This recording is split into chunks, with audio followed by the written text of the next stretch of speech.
So student, now let's see earth's gravitational force. तर आपण gravitational force काय असते आपण ती बघितली होती. ग्रॅव्हिटेशनल फोर्स काय असते? दोन वस्तूमधले, युनिव्हर्स मधल्या कुठल्याही दोन वस्तूमध्ये लागणारी फोर्स म्हणजे ग्रॅव्हिटेशनल फोर्स. सो सिम्पली त्याच ग्रॅव्हिटेशनल फोर्सला आपण आता इथे रिलेट करणार. तर बघा इथे टॉपिक आहे अर्थ्स ग्रॅव्हिटेशनल फोर्स आणि आपल्याला हे 5 क्वेश्चन्स दिलेले आहेत. तर हे 5 क्वेश्चन याच्या बेसिसवर आपण त्याचा आन्सर बघणार आहे की अर्थ्स ग्रॅव्हिटेशनल फोर्स काय असते. सिम्पली आपण अर्थ्स ग्रॅव्हिटेशनल फोर्सला डिफाईन करू शकतो की कुठल्याही दोन वस्तू, सपोज करू आपण इथे एक वस्तू आहे, ठीक आहे. आता ही वस्तू अर्थच्या सरफेसवर आहे. आता अर्थच्या सरफेसवर म्हटल्यानंतर मी आता इथे काय करतो, एक दगड म्हणा काही म्हणा तुम्ही, याचं मास आहे m1. ही जर अर्थच्या सरफेसवर पडलेली आहे, तर अर्थच्या सरफेसवर पडलेली असताना याच्यावर अर्थने लावलेली जी फोर्स आहे कशी असणार आहे, ही डाऊनवर्ड डायरेक्शनने असणार आहे. अर्थ काय करणार, डाऊनवर्ड डायरेक्शनने फोर्स लावणार याच्यावर. तर ही जी फोर्स असणार आहे ही असणार आहे अर्थ्स ग्रॅव्हिटेशनल फोर्स. म्हणजे पृथ्वीने एखाद्या वस्तूवर लावलेली फोर्स म्हणजे तिला आपण म्हणणार अर्थची ग्रॅव्हिटेशनल फोर्स. सिंपल भाषेत आपण असं म्हणू शकतो. जसं की आता मी इथे उभा आहे, माझ्यावर सुद्धा फोर्स लावत आहे, राईट. अर्थ माझ्यावर फोर्स लावते तेव्हाच मी अर्थच्या सरफेसवर आहे. तसंच सिमिलरली तुमच्यावर सुद्धा फोर्स लावत आहे, तुमच्या हातात जो मोबाईल आहे त्यावर सुद्धा फोर्स अप्लाय होत आहे. तर अशा प्रकारच्या वेगवेगळे जे फोर्सेस अप्लाय होतात अर्थ कडून वस्तूवर वेगवेगळ्या, तर त्याला आपण म्हणतो अर्थची ग्रॅव्हिटेशनल फोर्स. एवढं आलं लक्षात? आता बघू एक एक क्वेश्चन, याच्या आधारे आपण समजून घेऊ की अर्थची ग्रॅव्हिटेशनल फोर्स काय असते. बघा फर्स्ट क्वेश्चन काय दिलेला आहे, will the velocity of a stone thrown vertically upward remains constant or will it change with time. सर्वात अगोदर महत्वाचं म्हणजे क्वेश्चन समजून घ्या. क्वेश्चन काय दिलेला आहे, will the velocity of a stone thrown vertically upward, म्हणजे एक दगड जर तुम्ही वरच्या दिशेने फेकला, दगड जर वरच्या दिशेने फेकला तर त्याची velocity remains constant or will it change with time. त्याची व्हेलॉसिटी सारखी राहणार का मग टाइम सोबत त्याची चेंज होत जाणार. राईट, सिम्पली तुमचा आन्सर बरोबर आहे. यामध्ये याची व्हेलॉसिटी काय होणार, चेंज होत जाणार. जसं की आता साहजिक गोष्ट आहे, सर्वांना माहिती आहे, एखादी वस्तू जर वर फेकतो, तुम्ही बॉल खेळत असता, बॉल वर फेकल्यानंतर त्याची व्हेलॉसिटी बदलत जाते का तशीच राहते? जशी खाली होती तशीच राहते का शेवटपर्यंत? नाही, बदलत जाते. सिम्पली तशाच प्रकारे जर का आपण आता हा ग्राउंड सरफेस आपण कंटिन्यू करू, इथून जर एखादा स्टोन व्हर्टिकली अपवर्ड डायरेक्शनने फेकला, तर फेकल्यानंतर बघा हा स्टोन असा जातो जातो जातो जातो आणि त्याच्यानंतर असा येऊन खाली पडतो, राईट. इथे येऊन हा स्टोन खाली पडणार, बरोबर आहे. पण आता हा स्टोन जेव्हा वर जातो तो फायनली या पोझिशनला पोहोचतो. तर आता बघा, खालून जेव्हा स्टोन आपण व्हर्टिकली डायरेक्शनने फेकतो तेव्हा इथली जी व्हेलॉसिटी असणार ती असणार U, means it is a initial velocity, right. U ने आपण इनिशियल व्हेलॉसिटी डिनोट करत असतो. तर आता जेव्हा याचा इनिशियल व्हेलॉसिटी 0 आहे, स्टार्टिंगला कोणतीच व्हेलॉसिटी नसते, आपण फेकताना बॉल हातातच असतो किंवा दगड हातातच आहे. जेव्हा तो हातातून रिलीज होणार, रिलीज झाल्या झाल्या त्याला एक व्हेलॉसिटी येते.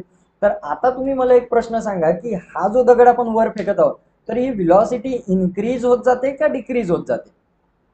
क्वेश्चन समजला का? जेव्हा मी हातातून दगड वर फेकतो तर वर फेकल्यावर त्याचा स्पीड जो आहे, व्हेलॉसिटी वाढत जाते का कमी होत जाते, असं विचारलं. करा विचार त्याच्यावर काय होत असते. तुम्ही व्हिडिओ पॉज करून 5 सेकंड त्यावर विचार करू शकता. सो स्टुडंट, आता तुमचा आन्सर बघा. मोस्ट ऑफ स्टुडंटचा आन्सर राईटच असेल आय होप. जेव्हा वर फेकत असतो तेव्हा व्हेलॉसिटी कमी कमी होत जाते. आता कमी कमी कशी होत जाते, तर बघा जेव्हा व्हेलॉसिटी हातातून दगड सुटणार तेव्हा इथे गेल्यानंतर कमी कमी कशी होत जाते बघा, कारण याच्यावर कंटिन्यू ग्रॅव्हिटेशनल फोर्स अप्लाय आहे. जसा तुमच्या हातातून दगड सुटला की ग्रॅव्हिटेशनल फोर्स त्याला खाली ओढणार, जसा तो वर गेला की त्याला ग्रॅव्हिटेशनल फोर्स खाली ओढेल.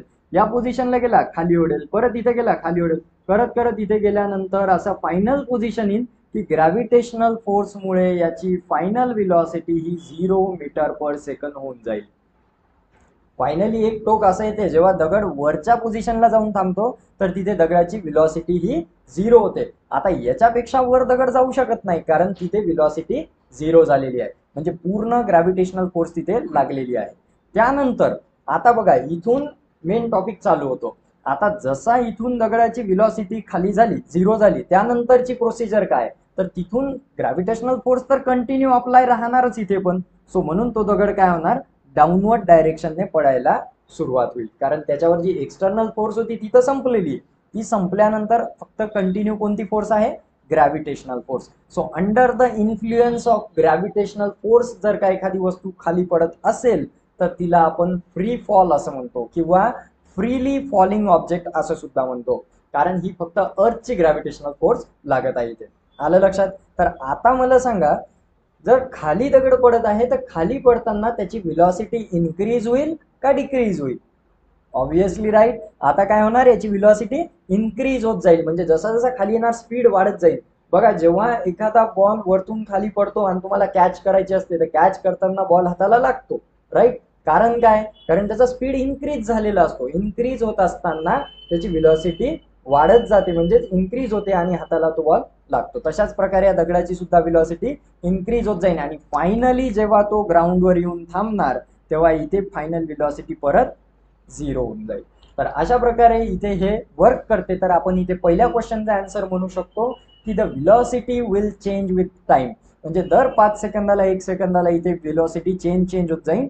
फायनली सर्टन हाईटवर जाऊन त्याची व्हेलॉसिटी 0 होईल आणि तिथून ती खाली पडत असताना वेग वाढत जाईल. म्हणजे वर जाताना कमी होत जाते, खाली येताना वाढत जाते. म्हणजे it is a negative acceleration, it is a positive acceleration. आता हे काय असते ऍक्सेलरेशन, हे आपल्या नेक्स्ट टॉपिक मध्ये आपण पाहणारच आहोत. आता बघू आपला second question, how will it change. आता त्याचं उत्तर आपण आताच बघितलं. हाऊ विल इट चेंज म्हणजे ही व्हेलॉसिटी कशी बदलत जाणार. वर जाताना इन्क्रीज होत जाईल, म्हणजे upward direction it will be decrease होत जाईल अपवर्ड जाताना, आणि खाली येताना इन्क्रीज होत जाईल. तर अशा प्रकारे सेकंड क्वेश्चनचा आन्सर आहे. थर्ड क्वेश्चन काय म्हटलं बघा, why doesn't the stone move up all the time. Right question काय विचारला बघा, जेव्हा दगड वर फेकतो तर हा कंटिन्यू पूर्ण वेळ वरच का जात. जर ग्रॅव्हिटेशनल फोर्स नसती तर काय झालं असतं, हा दगड continue up all the time वर चालला गेला असता आणि एक वेळ अशी आली असती हा पृथ्वीचा सरफेस सोडून निघून गेला असता. तर अशा वेळेस आपण काय म्हणतो की तो काय झाला असता, वर चालला गेला असता. पण आता इथे काय दिलंय, पण इथे ग्रॅव्हिटेशनल फोर्स आहे आणि ग्रॅव्हिटेशनल फोर्स आहे म्हणून काय झालं, तो दगड तिथे जाऊन 0 व्हेलॉसिटी झाली आणि खाली पडत आहे. So simply we can say that it is a due to the gravitational force. आणि why doesn't the stone move up all the time, याचं रिझन आहे ग्रॅव्हिटेशनल फोर्स. अर्थची जी ग्रॅव्हिटेशनल फोर्स आहे त्याचा आन्सर आहे. नेक्स्ट फोर्थ क्वेश्चन काय विचारला बघा, why does it fall down after reaching a certain height. हा दगड इथे गेल्यानंतर इथून खालीच का पडतो. तर इथे खाली का पडतो तो आपण आताच बघितलं, कारण ग्रॅव्हिटेशनल फोर्स कंटिन्युअसली अप्लाय करणं चालू असते. फिफ्थ क्वेश्चन काय म्हटलंय बघा, what does it's maximum height depend on. मग आता ही जी मॅक्झिमम हाईट आहे ही कशावर डिपेंड आहे, कशावर डिपेंड आहे स्टुडंटची हाईट. तर ही हाईट डिपेंड असणार आहे तुमच्या अप्लाइड फोर्सवर. तुम्ही किती प्रमाणात त्या दगडाला फोर्स लावता, जितक्या जोराने तुम्ही तो दगड वर फेकणार तेवढीच हाईट तो गेन करणार. जर तुम्ही हळू फेकला तर ते काय होईल, कमी हाईट वर जाईल. जास्त जोराने फेकला तर जास्त उंचावर जाईल. आणि ती डिपेंड असणार त्याच्या ग्रॅव्हिटेशनल फोर्सवर सुद्धा. म्हणजे तुम्ही ग्रॅव्हिटेशन, आपली तर मस्क्युलर फोर्स आपण लावणारच वर फेकणार, पण सोबत डिपेंड राहणार तो ग्रॅव्हिटेशनल फोर्सवर. कारण आपण कितीही फोर्स लावा, शेवटी ती ग्रॅव्हिटेशनल फोर्स जी अर्थची आहे ती कंटिन्यू चालूच राहणार. आणि त्याने काय होतं, मग जितका जितका वर जात जाईल स्पीड डिक्रीज होत जाईल. एक वेळ असेल की त्याची व्हेलॉसिटी 0 होईल आणि तो खाली पडायला लागेल. So simply it is called as a अर्थ ग्रॅव्हिटेशनल फोर्स. आता हा टॉपिक तुमचा क्लिअर झालेला आहे, आलं लक्षात. सिमिलरली बघा, आता हे 5 प्रश्न तुम्हाला समजलेले आहेत. पण आता तुमच्या बुकच्या फर्स्ट पेजवर जो एक क्वेश्चन दिलेला होता, म्हणजे आता आपण थोडं मागे जाऊ परत आणि तिथे बघा एक डायग्राम मध्ये तुम्हाला दाखवलं होतं की न्यूटन झाडाखाली बसलेला आहे आणि वर एक चंद्र आहे जो फिरत आहे. तर आता तुम्ही मला क्वेश्चनचा आन्सर सांगा की चंद्र खाली का पडत नाही.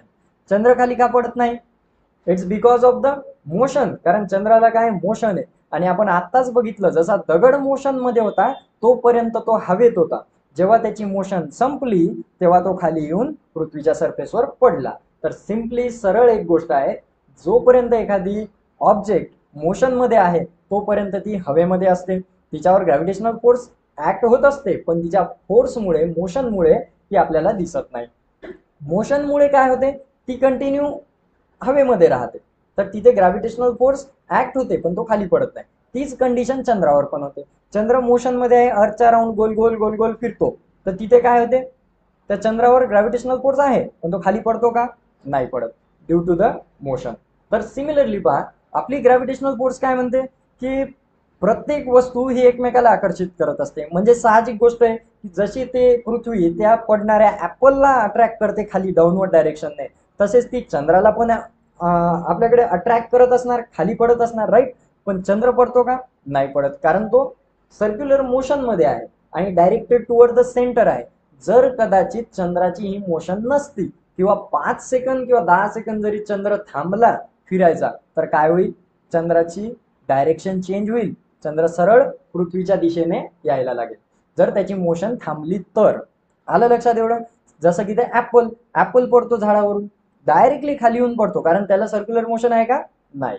सो आता तुमचा हा कन्सेप्ट क्लिअर झालेला आहे. बघा, आपण थोड्या वेळातच भरपूर काही शिकलेलो आहोत. आता आपण थोडस नेक्स्ट टॉपिक कडे वळू. जसे की यामध्ये बघा, हे आपण बघितलं ऍक्ट करतात. आता अर्थची ग्रॅव्हिटेशनल फोर्सही लक्षात आहे तुमच्या. आता आपण बघू अर्थचं ऍक्सलरेशन काय असते. ठीक आहे.